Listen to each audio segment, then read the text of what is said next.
ඉතින් කොහොමද කට්ටිය මේ තව බයික් එකක් තියෙනවා විකුණන්න. මේක ඇවිල්ලා MT90 කියන බයික් එක. මේ බයික් එක මම ඉස්සෙල්ලා ඔයගොල්ලන්ට පෙන්නන්නම්. මේකේ නම්බර් එක එන්නේ GC WP registration පොත්පත් සේරම ඔක්කොම තියෙනවා.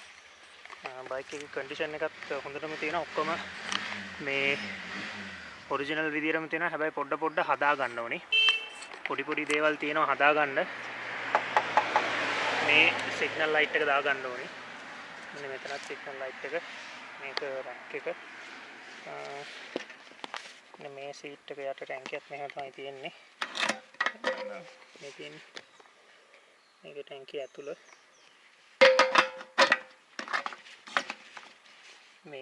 මේකේ මීටර් උත් තියෙනවා. අර මේ පෙට්‍රල් කීයක් කොච්චරක් තියෙනවද කියලා ඉන්ඩිකේටර් එක. සීට් එකත් ඔරිජිනල් සීට් එකක් තියෙන්නේ මේකේ. මේ තියෙන්නේ මේ බයික් එක නම් පොඩි දේවල් හදාගන්න තියෙනවා. ඒ කියන්නේ වයරින් පැත්ත තියෙනවා හදාගන්න. ඉතින් අපේ channel එකේ දෙන කට්ටියට හැමෝටම සාමාන්‍යයෙන් විස්තර කියලා තමයි දෙන්නේ. මෙන්න මේ පොඩි දේවල් තියෙනවා මේ බයික් එක. හැබැයි සුපිරි මේ බයික් එක දන්න කට්ටිය දන්නවා මේ බයික් එකේ වටිනාකම කොහොමද කියලා. මේ මෙතනත් පොඩි මේකක් තියෙනවා. මේ ඒවත් හදා ගන්න ඕනේ. ඒක පොඩ්ඩක් මලකට කාලා. මේ තියෙන්නේ නිපොන් ඔරිජිනල් මීටර් සෙට් එක තියෙන්නේ. විදිහට මේක එනවා මෙන්න මේ වගේ ස්විච් එකක් CD මේ MD90 දන්න කට්ටිය දන්නවා. ඉතින් ඒ ඔක්කොම සේරම තියෙනවා බයික් එකේ. හැබැයි පොඩි වැඩ තමයි තියෙන්නේ මේක. මම ඉස්සෙල්ලා පෙන්නන්නම් ඔයගොල්ලන්ට වටේම බයික් එක. මේ තියෙන්නේ එන්ජිම ඇතුලේ තියෙන විදිය. හැබැයි මේක අරගෙන හදාගත්තොත් හොඳ බයික් එකක් මේක. ගොඩක් කට්ටිය දන්නවා. ඉතින් මේ තියෙන්නේ මේක ඔරිජිනල් ස්ටිකර් එකක් නම් තියෙනවා. මේකත් වැඩද කියලා. නෑ ඒක නම් වැඩ නෑ.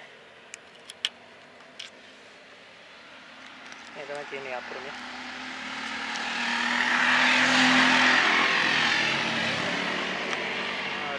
රිම් එකක් ටයර් එකක් හොඳටම තියෙනවා මේ. ටයර් එකත් හොඳටම තියෙනවා. රිම් එක. ඊට පස්සේ රිම් එකත් ටයර් එකත් හොඳටම තියෙනවා.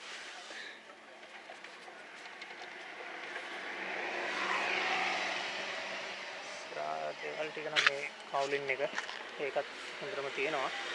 මේක ඉතින් ගෙදර හදපු බයික් එකක්. පොඩි බිස්නස් කරන කෙනෙක්. ඉතින් මේ බයික් එක දෙනවා කියලා කිව්වා. මේ ඒක ඉතින් ඕගොල්ලන්ට පෝස්ට් එකක් විදිහට දාම කියලා හිතුණා. මේ තියෙන්නේ ඕන කරන කට්ටිය මම මේකේ මිල අන්තිමට 1.50ක් කියනවා මේ බයික් එකට.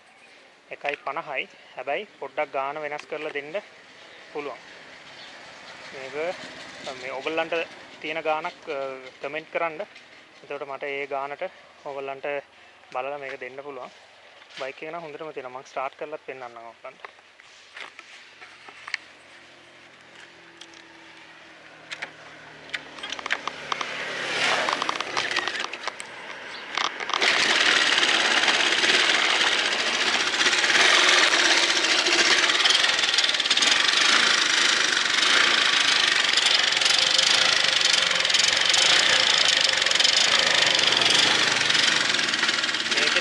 පොඩි වැඩවල් තියෙනවා හදා ගන්න ඕනේ.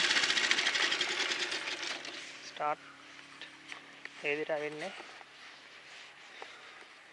එහෙනම් මේ තව පෝස්ට් එකකින් හම්බ වෙමු කට්ටිය. මම බලලා ඔයගොල්ලන්ට මේ බයික් එක කොහොමද කියලා බලලා මට කමෙන්ට් එකක් කරලා මේ නම්බර් එකක් දාන්නම්. ඒකට කතා කරන්න ඕනේ කට්ටිය.